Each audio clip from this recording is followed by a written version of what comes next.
Assalamualaikum warahmatullahi wabarakatuh. Baiklah, kami dari kelompok 3 akan mempresentasikan standar pelayanan kefarmasian di rumah sakit. Adapun anggota kelompok kami yaitu Muhammad Rifki, Alfarindi Mahardi, Laila Marfirani, saya Istiqomah Erwansyah dan Nurul Rizky Arfianti. Pendahuluan, Undang-Undang Nomor 44 Tahun 2009 tentang Rumah Sakit dinyatakan bahwa rumah sakit harus memenuhi persyaratan lokasi, bangunan, prasarana, sumber daya manusia, kefarmasian, dan peralatan. Permenkes Nomor 72 Tahun 2016 tentang standar pelayanan kefarmasian di rumah sakit. Dan PP Nomor 51 Tahun 2009 tentang pekerjaan kefarmasian juga dinyatakan bahwa dalam menjalankan praktik kefarmasian pada fasilitas pelayanan kefarmasian, apoteker harus menerapkan standar pelayanan kefarmasian yang diamanahkan untuk diatur dengan Peraturan Menteri Kesehatan.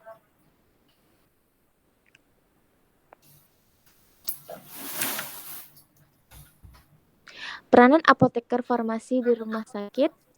Peranan apoteker yaitu pertama, peranan dalam manajemen farmasi rumah sakit. Apoteker sebagai pimpinan farmasi rumah sakit harus mampu mengelola farmasi rumah sakit secara keseluruhan dan bertanggung jawab dalam administrasi, manajemen, perencanaan, serta kebijakan farmasi rumah sakit secara terpadu, anggaran biaya, kontrol persediaan, pemeliharaan catatan, dan pembuatan laporan untuk pimpinan rumah sakit, yaitu menyusun prosedur tetap, mengelola obat, sumber daya manusia, dan peralatan di rumah sakit, mengelola sumber daya di rumah sakit secara efektif, efisien, dan membuat prosedur tetap untuk masing-masing pelayanan.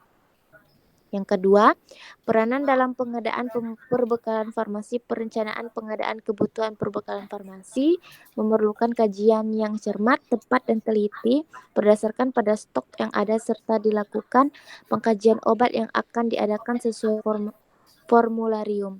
Apoteker harus mempunyai kemampuan administrasi dan manajerial dalam mengelola data kebutuhan obat yang kemudian dituangkan ke dalam rencana operasional yang digunakan dalam anggaran serta berkonsultasi dengan panitia farmasi dan terapi. Yang ketiga, peranan dalam penyimpanan obat. Pengaturan obat langsung dilakukan dan dikelola di pengawasan dan tanggung jawab instalasi farmasi rumah sakit. Hal ini perlu karena pentingnya pengaturan dan pengendalian stok dan untuk mempersiapkan laporan dibuat pola sistem dan prosedur kerja serta administrasi yang sesuai dan memenuhi syarat. Yang keempat, peranan dalam distribusi obat. Distribusi obat untuk pasien rawat jalan dan rawat inap dilaksanakan oleh apotek farmasi rumah sakit. Peran apoteker atau tenaga teknis kefarmasian di IFRS harus mampu dalam mengatur jalannya pendistribusian obat untuk pasien rawat jalan dan rawat inap. Dalam hal pendistribusian, tenaga kefarmasian bisa dibantu oleh 2 tenaga keperawatan yang berada di konter bangsal pada pasien rawat inap. Hal ini untuk memudahkan tenaga kefarmasian.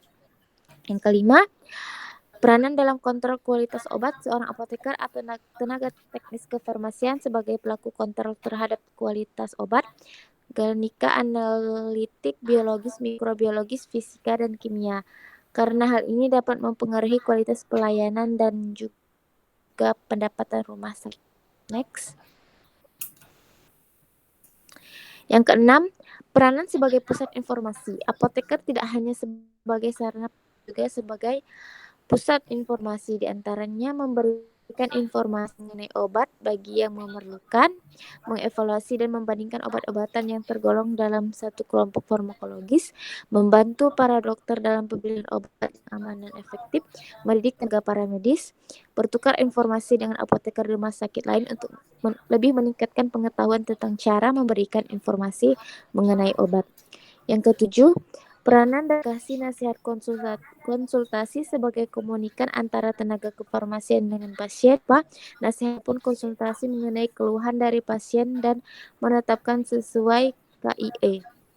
Yang kedelapan, peranan dalam farmasi dan terapi serta penerbitan formularium yaitu menerbitkan formularium rumah sakit berdasarkan rapat internal antara apoteker, dokter, dan perawat sebagai metode dan strategi dalam pengadaan obat-obatan di rumah sakit. Kesembilan, peranan dalam pendidikan selain sebagai sentra pelayanan kefarmasian di rumah sakit juga berperan sebagai tempat pendidikan, di antaranya lapangan praktik untuk calon tenaga kefarmasian yang sedang menempuh kegiatan praktik kerja lapangan atau PKL. Yang ke-10, peranan dalam penelitian. Selain sebagai sentra pelayanan kefarmasian di rumah sakit, juga berperan dalam kegiatan penelitian yang menyangkut dengan kefarmasian. Next.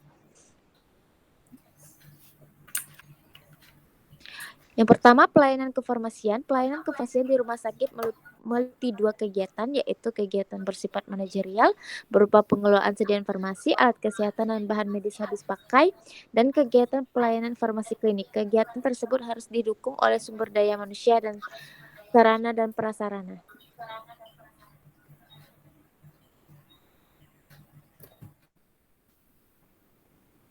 Next. Pengelolaan sediaan farmasi. Dalam ketentuan pasal 15 ayat 3 Undang-Undang Nomor 44 Tahun 2009 tentang Rumah Sakit menyatakan bahwa pengelolaan alat kesehatan, sediaan farmasi, dan bahan medis habis pakai di rumah sakit dilakukan oleh instalasi farmasi sistem satu pintu. Alat kesehatan yang dikelola oleh instalasi farmasi sistem satu pintu berupa alat medis habis pakai atau peralatan non-elektromedik, antara lain alat kontrasepsi, alat pacu jantung, implan, dan stent. Sistem satu pintu adalah satu kebijakan kefarmasian yang bertujuan untuk mengutamakan kepentingan pasien melalui instalasi farmasi. Dengan demikian, semua sediaan farmasi, alat kesehatan, dan bahan medis habis pakai yang beredar di rumah sakit merupakan tanggung jawab instalasi farmasi, sehingga tidak ada pengelolaan sediaan farmasi, alat kesehatan, dan bahan medis habis pakai di rumah sakit yang dilaksanakan selain oleh instalasi farmasi. Next. Rumah sakit perlu mengembangkan kebijakan pengelolaan obat untuk meningkatkan keamanan, khususnya obat yang perlu diwaspadai atau high alert medication. High alert medication adalah obat yang harus diwaspadai karena sering menyebabkan terjadi kesalahan, dan obat yang berisiko tinggi menyebabkan reaksi obat yang tidak diinginkan. Kelompok high alert antaranya obat yang terlihat mirip dan kedengarannya mirip, elektrolit konsentrasi tinggi, dan obat-obat sitostatika. Next. Kegiatan pengelolaan sediaan farmasi, alkes, dan bahan medis habis pakai meliputi pertama adalah kegiatan untuk menetapkan jenis sediaan farmasi, alat kesehatan, dan bahan medis habis pakai sesuai dengan kebutuhan berdasarkan formularium dan standar pengobatan atau pedoman diagnosi, standar farmasi, alat kesehatan, dan bahan medis habis pakai yang telah ditetapkan, pola penyakit, efektivitas, keamanan, pengobatan berbasis bukti, mutu, harga, dan ketersediaan di pasaran. Formularium rumah sakit disusun mengacu kepada formularium nasional. Formularium rumah sakit merupakan daftar obat yang disepakati staf medis, disusun oleh komite atau tim farmasi dan terapi yang ditetapkan oleh pimpinan rumah sakit.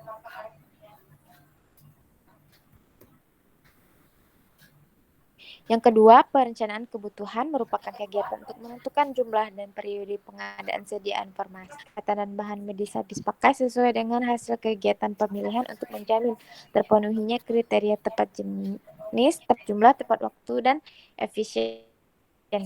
Pedoman perencanaan harus pertama anggaran yang tersedia, penetapan prioritas, sisa persediaan, data pemakaian periode yang lalu, waktu tunggu pemesanan, dan rencana pengembangan. Next.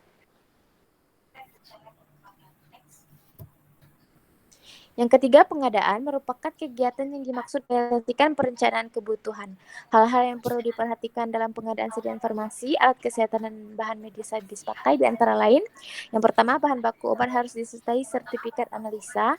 Bahan berbahaya harus menyertai MSDS, yaitu Material Safety Data Sheet. Yang kemudian, sediaan farmasi, alat kesehatan, dan bahan medis habis pakai harus mempunyai nomor izin edar dan masa kadaluarsa minimal 2 tahun kecuali untuk sediaan farmasi, alat kesehatan, dan bahan medis habis pakai tertentu seperti vaksin, reagensia, dan lain-lain pada kondisi yang dapat dipertanggungjawabkan. Kemudian akan dilanjutkan oleh teman saya. Baik, untuk pengadaan dapat dilakukan melalui pertama pembelian. Hal-hal yang perlu diperhatikan dalam pembelian adalah yang pertama, kriteria sediaan farmasi, alat kesehatan dan bahan medis habis pakai yang meliputi kriteria umum dan kriteria mutu obat. Selanjutnya, persyaratan pemasok, penentuan waktu pengadaan dan bahan medis habis pakai, serta pemantauan rencana pengadaan sesuai jenis, jumlah, dan waktu. Yang kedua, ada produksi sediaan farmasi. Instalasi farmasi dapat memproduksi sediaan tertentu apabila sediaan farmasi tidak ada di pesanan, sediaan farmasi lebih murah jika diproduksi sendiri, sediaan farmasi dengan formula khusus, sediaan farmasi dengan kemasan yang lebih kecil, sediaan farmasi untuk penelitian, dan sediaan farmasi yang tidak stabil dalam penyimpanan harus dibuat baru. Sumbangan atau dropping atau hibah. Seluruh kegiatan penerimaan sediaan farmasi, alat kesehatan, dan bahan medis habis pakai dengan cara sumbangan, dropping, hibah harus disertai dokumen administrasi yang lengkap dan jelas.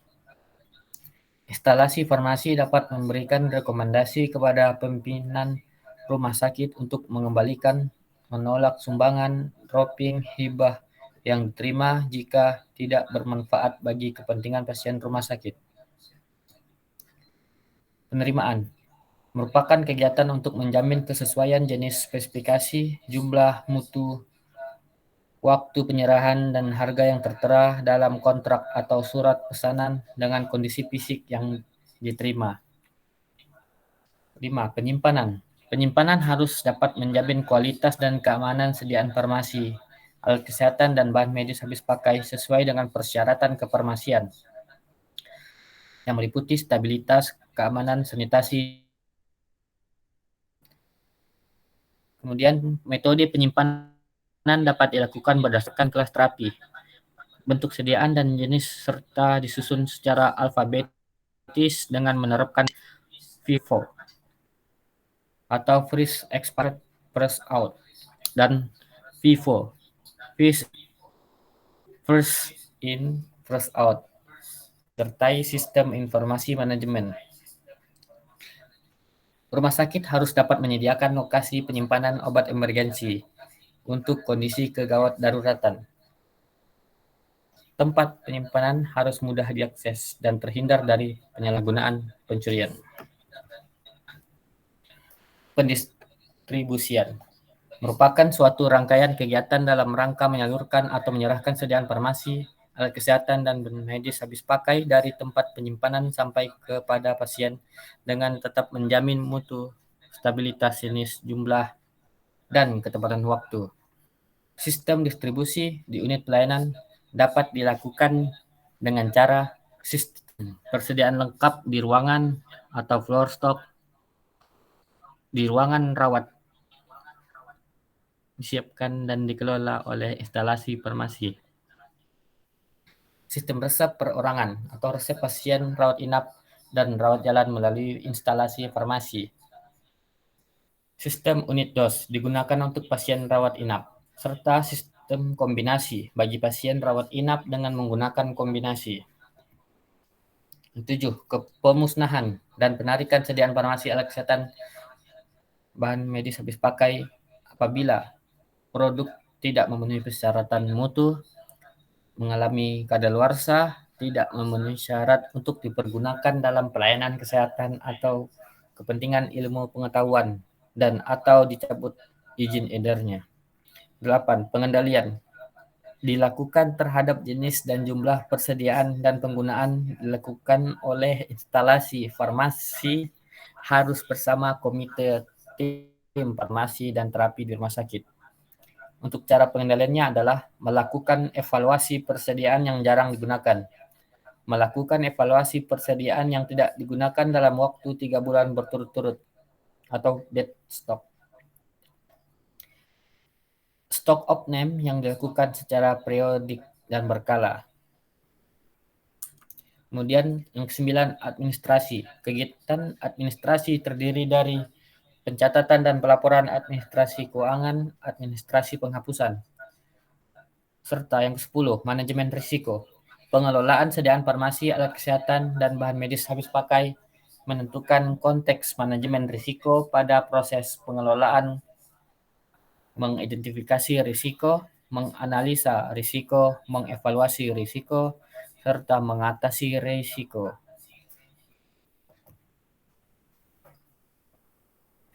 Pelayanan farmasi klinik.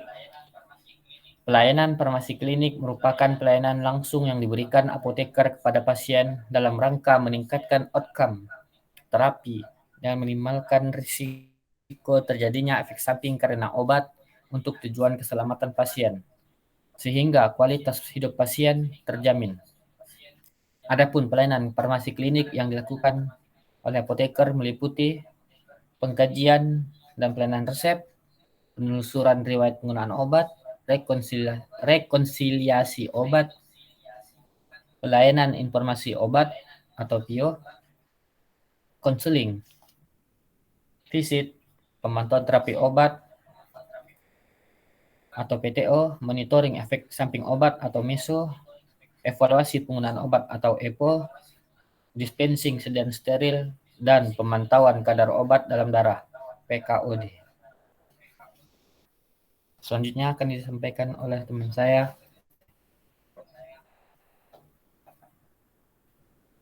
Pengkajian dan pelayanan resep. Pelayanan resep dimulai dari penerimaan, pemeriksaan ketersediaan, pengkajian resep, penyiapan sediaan farmasi, alkes, dan bahan medis habis pakai, termasuk peracikan obat. Pemeriksaan, penyerahan disertai pemberian informasi. Pada setiap tahap alur pelayanan resep dilakukan upaya pencegahan terjadinya kesalahan pemberian obat atau medication error.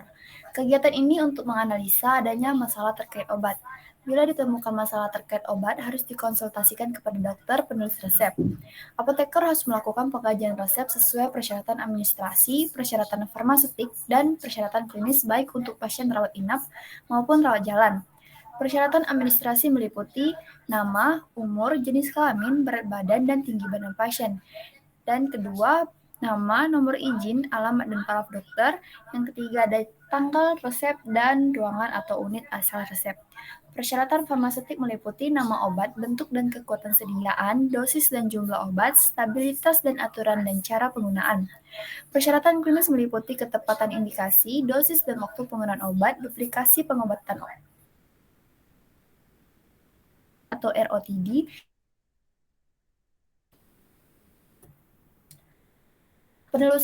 penelusuran riwayat penggunaan obat. Penelusuran riwayat penggunaan obat merupakan proses untuk mendapatkan informasi mengenai seluruh obat atau sediaan farmasi lain yang pernah dan sedang digunakan. Riwayat pengobatan dapat diperoleh dari wawancara atau data rekam medik atau pencatatan penggunaan obat pasien. Tahapan penelusuran riwayat penggunaan obat meliputi membandingkan riwayat penggunaan obat dengan data rekam medik atau pencatatan penggunaan obat untuk mengetahui perbedaan informasi penggunaan obat. Yang kedua, melakukan verifikasi riwayat penggunaan obat yang diberikan oleh tenaga kesehatan lain dan memberikan informasi tambahan jika diperlukan. Yang ketiga, mendokumentasikan adanya alergi dan reaksi obat yang tidak dikehendaki atau ROTD. Yang keempat, mengidentifikasi potensi terjadinya interaksi obat. Yang kelima, melakukan penilaian terhadap kepatuhan pasien dalam menggunakan obat. Yang keenam, melakukan penilaian rasionalitas obat yang diresepkan. Yang ketujuh, melakukan penilaian terhadap pemahaman pasien terhadap obat yang digunakan. Yang kedelapan, melakukan penilaian adanya bukti penyalahgunaan obat. Yang sembilan, melakukan penilaian terhadap teknik penggunaan obat. Yang kesepuluh, memeriksa adanya kebutuhan pasien terhadap obat dan alat bantu kepatuhan minum obat. Yang ke-11, mendokumentasikan obat yang digunakan pasien tersendiri tanpa sepengetahuan dokter dan mengidentifikasi terapi lain, misalnya suplemen dan pengobatan alternatif yang mungkin digunakan oleh pasien. Kegiatannya meliputi penelusuran riwayat penggunaan obat kepada pasien atau keluarganya dan melakukan penilaian terhadap pengaturan penggunaan obat pasien. Informasi yang harus didapatkan adalah nama obat termasuk obat non-resep seperti dosis, bentuk sediaan, frekuensi penggunaan, indikasi, dan lama penggunaan obat. Lalu ada reaksi obat yang tidak dikehendaki termasuk riwayat alergi dan kepatuhan terhadap regimen penggunaan obat atau jumlah obat yang tersisa. Rekonsiliasi obat. Rekonsiliasi obat merupakan proses membandingkan instruksi pengobatan dengan obat yang telah didapat pasien. Rekonsiliasi dilakukan untuk mencegah terjadinya kesalahan obat atau medication error seperti obat tidak diberikan, duplikasi, atau kesalahan dosis atau interaksi obat. Kesalahan obat atau medication error rentan terjadi pada pemindahan pasien dari satu rumah sakit ke rumah sakit lain, antar ruang perawatan, serta pada pasien yang keluar dari rumah sakit ke layanan kesehatan primer atau sebaliknya. Tujuan dilakukannya informasi yang akurat tentang obat yang digunakan pasien, mengidentifikasi ketidaksesuaian akibat tidak terdokumentasinya instruksi dokter, dan mengidentifikasi ketidaksesuaian akibat tidak terbacanya instruksi dokter. Tahap proses rekonsiliasi obat yaitu pengumpulan data, mencatat data, dan memverifikasi obat yang sedang dan akan digunakan pasien, meliputi nama obat, dosis, frekuensi, rute, obat mulai diberikan, diganti, dilanjutkan, dan dihentikan, riwayat alergi pasien, serta efek samping obat yang pernah terjadi. Khusus untuk data alergi dan efek samping obat dicatat tanggal kejadian, obat yang menyebabkan terjadinya reaksi alergi dan efek samping, efek yang terjadi, dan tingkat keparahannya. Data riwayat penggunaan obat didapatkan dari pasien, keluarga pasien, daftar obat pasien, obat yang ada pada pasien, dan rekam medik atau medication chart. Data obat yang dapat digunakan tidak lebih dari 3 bulan sebelumnya. Semua obat yang digunakan oleh pasien, baik resep maupun obat bebas termasuk herbal, harus dilakukan proses rekonsiliasi. Lalu ada komparasi petugas kesehatan membandingkan data obat yang pernah, sedang, dan akan digunakan. Diskrepsi atau ketidakcocokan adalah bila mana ditemukan ketidakcocokan atau perbedaan di antara data-data tersebut. Ketidakcocokan dapat pula terjadi bila ada obat yang hilang, berbeda, ditambahkan atau diganti tanpa ada penjelasan yang didokumentasikan pada rekam medik pasien. Ketidakcocokan ini dapat bersifat disengaja, intensional oleh dokter pada saat penulisan resep maupun tidak disengaja atau unintentional, di mana dokter tidak tahu adanya perbedaan pada saat menuliskan resep. Lalu ada melakukan konfirmasi kepada dokter jika menemukan ketidaksesuaian dokumentasi. Bila ada ketidaksesuaian, maka dokter harus dihubungi kurang dari 24 jam. Hal lain yang harus dilakukan oleh apoteker adalah menentukan bahwa adanya perbedaan tersebut disengaja atau tidak disengaja. Lalu yang kedua adalah mendokumentasikan alasan penghentian, penundaan, atau pengganti dan memberikan tanda tangan, tanggal, dan waktu dilakukannya rekonsiliasi obat. Lalu dilakukan melakukan komunikasi dengan pasien dan atau keluarga pasien atau perawat mengenai perubahan terapi yang terjadi. Apoteker bertanggung jawab terhadap informasi obat yang diberikan.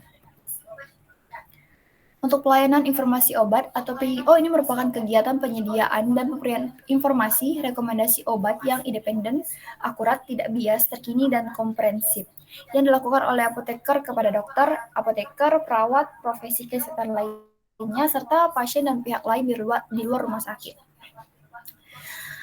PIO bertujuan untuk menyediakan informasi mengenai obat kepada pasien dan tenaga kesehatan di lingkungan rumah sakit dan pihak lain di luar rumah sakit. Lalu menyediakan informasi untuk membuat kebijakan yang berhubungan dengan obat atau sediaan farmasi, alat kesehatan, dan bahan medis habis pakai, terutama bagi tim farmasi dan terapi. Menunjang ke penggunaan obat yang rasional. Kegiatan PIO meliputi menjawab pertanyaan, menerbitkan buletin, leaflet, poster, newsletter, menyediakan informasi bagi tim medis dan terapi sehubungan dengan penyusunan formularium rumah sakit. Bersama dengan tim penyuluhan kesehatan rumah sakit atau PKRS melakukan kegiatan penyuluhan bagi pasien rawat jalan dan rawat inap. Melakukan pendidikan berkelanjutan bagi tenaga kefarmasian dan tenaga kesehatan lainnya dan melakukan penelitian. Faktor-faktor yang perlu diperhatikan dalam PIO adalah sumber daya manusianya, tempat, dan perlengkapan. Konseling obat atau suatu aktivitas pemberian nasihat atau saran terkait terapi obat dari apoteker atau konselor kepada pasien dan atau keluarganya. Konseling sendiri untuk pasien rawat jalan maupun rawat inap di semua fasilitas kesehatan dapat dilakukan atas inisiatif apoteker, rujukan dokter, keinginan pasien atau keluarganya. Pemberian konseling yang efektif memerlukan kepercayaan pasien dan atau keluarga terhadap apoteker. Pemberian konseling obat bertujuan untuk mengoptimalkan hasil terapi, meminimalkan risiko reaksi obat yang tidak dikehendaki atau ROTD, dan meningkatkan cost effectiveness yang pada akhirnya meningkatkan keamanan penggunaan obat bagi pasien atau patient safety. Faktor yang perlu diperhatikan dalam konseling obat adalah kriteria pasien, seperti pasien kondisi khusus yaitu pediatri, geriatri, gangguan fungsi ginjal, ibu hamil, dan menyusui. Lalu ada pasien dengan terapi jangka panjang atau penyakit kronis seperti TB, DM, epilepsi, dan lain-lainnya. Lalu ada pasien yang menggunakan obat-obatan dengan instruksi khusus seperti penggunaan kortikosteroid dengan tapering down atau off. Pasien yang menggunakan obat dengan indeks terapi sempit seperti digoxin dan penicillin. Pasien yang menggunakan banyak obat atau polifarmasi, dan pasien yang mempunyai riwayat kepatuhan rendah. Yang kedua, sarana dan peralatan, di mana tersedia ruangan atau tempat konseling dan alat bantu konseling, seperti kartu pasien atau catatan konseling. Selanjutnya akan dilanjutkan oleh teman saya. Berikutnya ada VCT, yaitu merupakan kegiatan kunjungan ke pasien rawat inap yang dilakukan oleh apoteker secara mandiri atau bersama tim tenaga kesehatan untuk mengamati kondisi klinis pasien secara langsung. Kemudian mengkaji masalah terkait obat, memantau terapi obat dan reaksi obat yang tidak dikehendaki. Kemudian meningkatkan terapi obat yang rasional dan menyajikan informasi kepada dokter. Kemudian pasien serta profesional kesehatan lainnya. VCT juga dapat dilakukan pada pasien yang sudah keluar dari rumah sakit, baik atas permintaan pasien maupun sesuai dengan program rumah sakit yang biasa disebut dengan pelayanan pasien di rumah atau home pharmacy care. Sebelum melakukan kegiatan VCT apoteker, harus mempersiapkan diri dengan mengumpulkan informasi mengenai kondisi pasien dan memeriksa terapi obat dari rekam medik atau sumber lainnya. Kemudian pemantauan terapi obat atau PTO. Tahapan PTO yang pertama itu mengumpulkan data pasien, kemudian mengidentifikasi masalah terkait obat, kemudian rekomendasi penyelesaian masalah terkait obat, kemudian pemantauan dan tindak lanjutnya. Pemantauan terapi obat atau PTO merupakan suatu proses yang mencakup kegiatan untuk memastikan terapi obat yang aman, efektif, dan rasional bagi pasien. Kemudian tujuannya adalah untuk meningkatkan efektivitas terapi dan meminimalkan risiko reaksi obat yang tidak dikehendaki atau ROTD. Kemudian kegiatan dari itu secara pemberian obat, respon terapi, reaksi obat yang tidak dikehendaki, kemudian pemberian rekomendasi penyelesaian masalah terkait obat, dan kemudian pemantauan efektivitas dan efek samping terapi obat.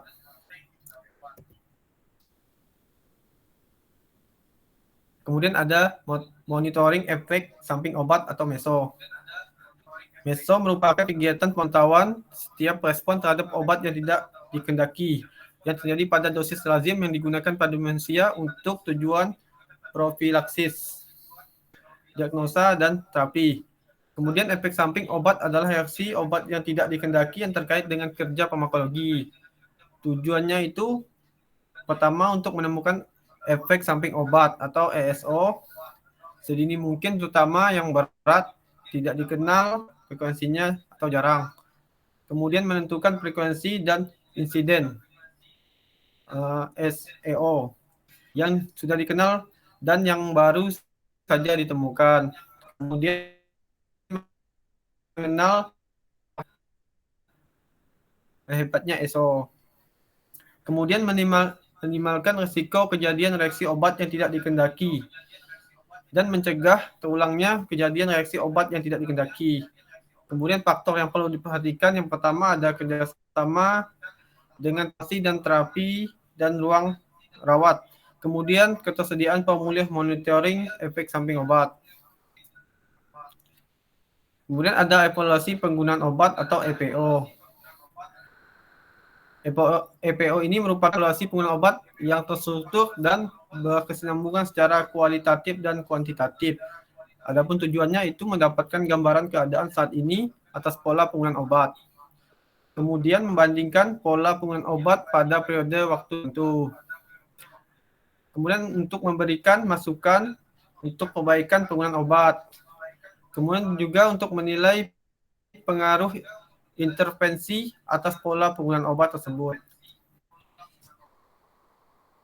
Adapun kegiatan praktik EPO, yang pertama mengevaluasi penggunaan obat secara kualitatif.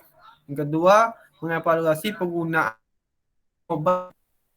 Adapun faktor-faktor yang perlu diperhatikan, yang pertama indikator peresepan, kemudian indikator pelayanan, dan kemudian indikator fasilitas. Dispensing sediaan steril. Dispensing sediaan steril harus dilakukan di instalasi farmasi rumah sakit dengan teknik aseptik untuk menjamin sterilitas dan stabilitas produk dan melindungi tugas dari paparan zat berbahaya serta menghindari terjadinya kesalahan pemilihan obat. Dispensing sediaan steril bertujuan yaitu pertama menjamin agar pasien menerima obat sesuai dengan dosis yang dibutuhkan. Kedua, menjamin sterilitas dan stabilitas produk. Ketiga, melindungi petugas dari paparan zat berbahaya. Yang keempat, menghindari terjadinya kesalahan pemberian obat. Kemudian kegiatan dispensing sediaan steril meliputi yang pertama pencampuran obat suntik. Melakukan pencampuran obat steril sesuai kebutuhan pasien yang menjamin kompatibilitas dan stabilitas obat maupun wadah sesuai dengan dosis yang ditetapkan. Adapun kegiatannya, yang pertama mencampur sediaan intravena ke dalam cairan infus. Kedua, melarutkan sediaan intravena dalam bentuk serbuk dengan pelarut yang sesuai. Ketiga, mengemas menjadi sediaan siap pakai. Adapun faktor yang perhatikan, yang pertama ruang khusus, kemudian lemari pencampuran biological safety cabinet, kemudian yang terakhir ada HEPA filter. Yang kedua, penyiapan nutrisi parenteral. Merupakan kegiatan pencampuran nutrisi parenteral yang dilakukan oleh tenaga yang terlatih secara aseptis sesuai kebutuhan pasien dengan menjaga stabilitas sediaan, formula standar, dan kepatuhan terhadap prosedur yang menyertai.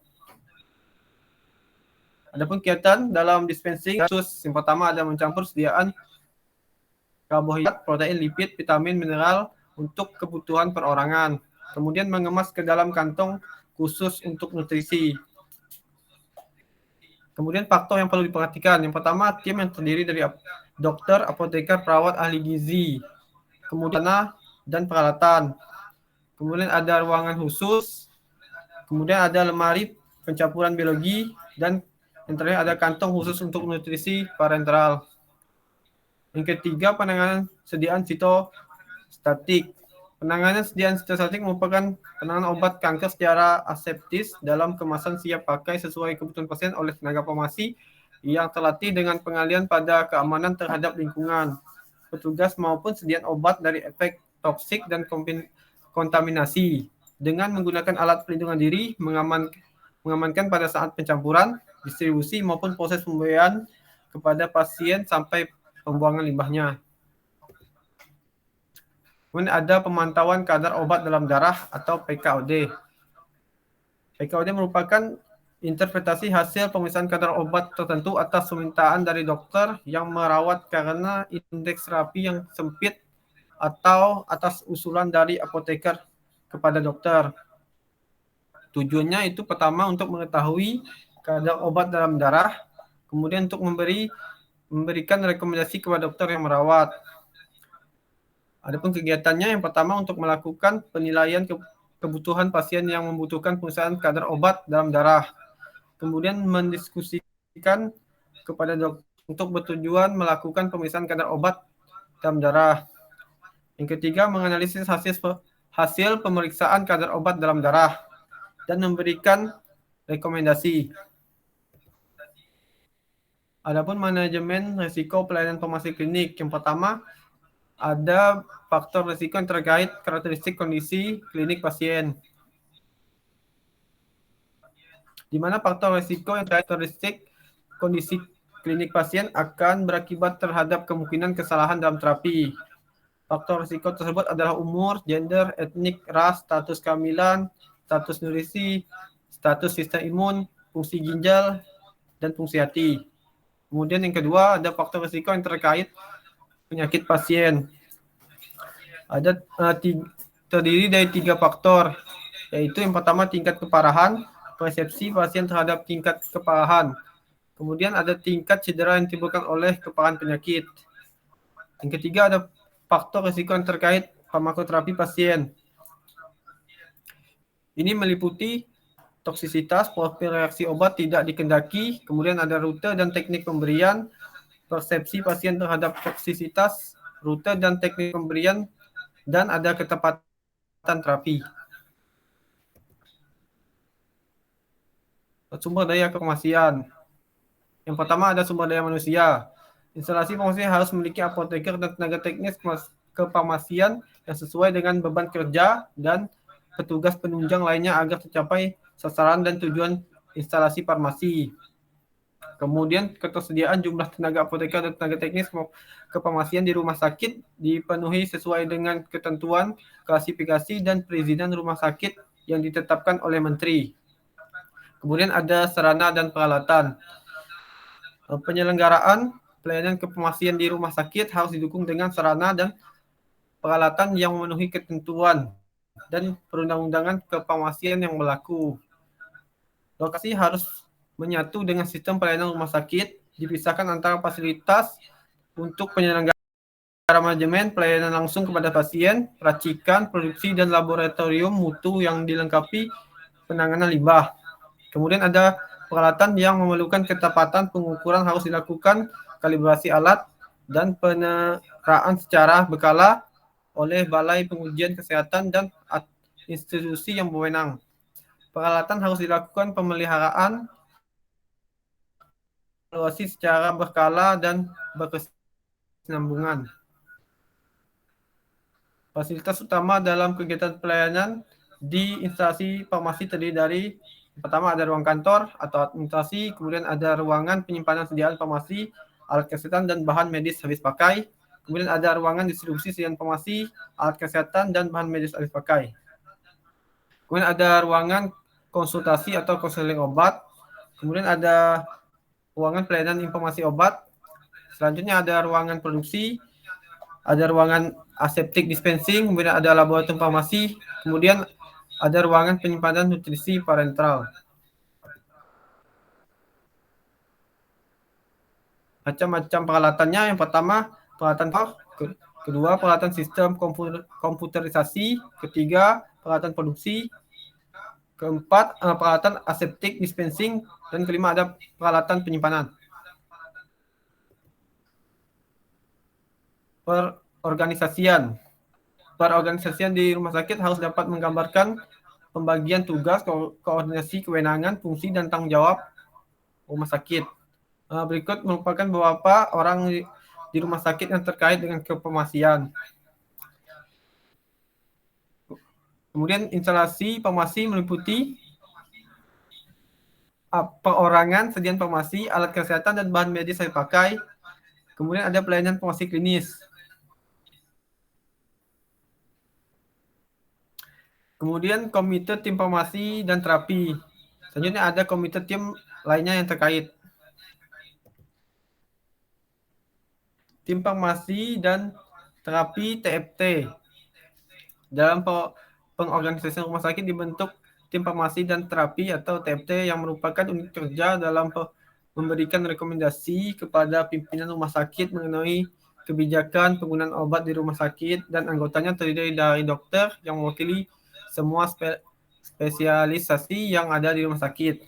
Kemudian ada apoteker, instalasi farmasi, serta tenaga kesehatan lainnya apabila diperlukan.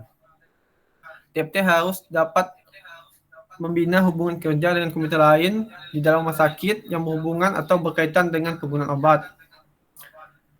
Ketua TFT dapat diketuai oleh seorang dokter atau seorang apoteker. Apabila diketuai oleh dokter, maka sekretarisnya adalah apoteker. Namun apabila diketuai oleh apoteker, maka sekretarisnya adalah dokter. TFT harus mengadakan rapat secara teratur, sedikitnya 2 bulan sekali, dan untuk rumah sakit besar rapat diadakan sekali dalam 1 bulan. Rapat TFT dapat mengundang pakar dari dalam maupun dari luar rumah sakit yang dapat memberikan masukan bagi pengelolaan TFT. Memiliki pengetahuan khusus, keahlian atau pendapat tertentu yang bermanfaat bagi TFT.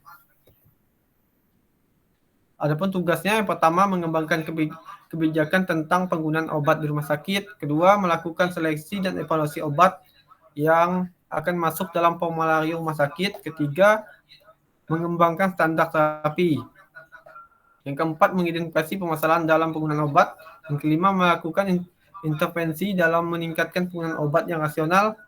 Yang keenam, mengkoordinir atau penata-laksanaan reaksi obat yang tidak dikehendaki. Ketujuh, untuk mengkoordinir penata-laksanaan medication error.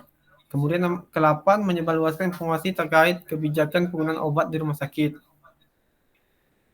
Kemudian tim lain terkait dengan bertugas instalasi informasi rumah sakit dapat dibentuk sesuai dengan peran dan kebutuhan. Adapun peran apoteker dalam tim lain yang terkait penggunaan obat di rumah sakit antara lain seperti yang pertama, tim pengendalian infeksi rumah sakit, yang kedua, tim keselamatan pasien rumah sakit, yang ketiga, tim mutu pelayanan kesehatan rumah sakit. Kemudian pengendalian mutu pelayanan kefarmasian. Pengendalian mutu merupakan mekanisme kegiatan pemantauan dan penilaian terhadap pelayanan yang diberikan secara terencana dan sistematis. Dapat diidentifikasi peluang untuk peningkatan mutu secara menyediakan mekanisme tindakan yang diambil. Melalui pengendalian mutu diharapkan dapat terbentuk proses peningkatan mutu pelayanan kefarmasian yang berkesinambungan. Kemudian kegiatan pengendalian mutu pelayanan kefarmasian meliputi pertama ada perencanaan, yaitu menyusun rencana kerja dan cara monitoring dan evaluasi untuk peningkatan mutu sesuai target yang ditetapkan. Kemudian pelaksanaan. Yang ketiga, tindakan hasil monitoring dan evaluasi. Keempat, penilaian ulang kualitas pelayanan kefarmasian. Yang kelima, ada update kriteria.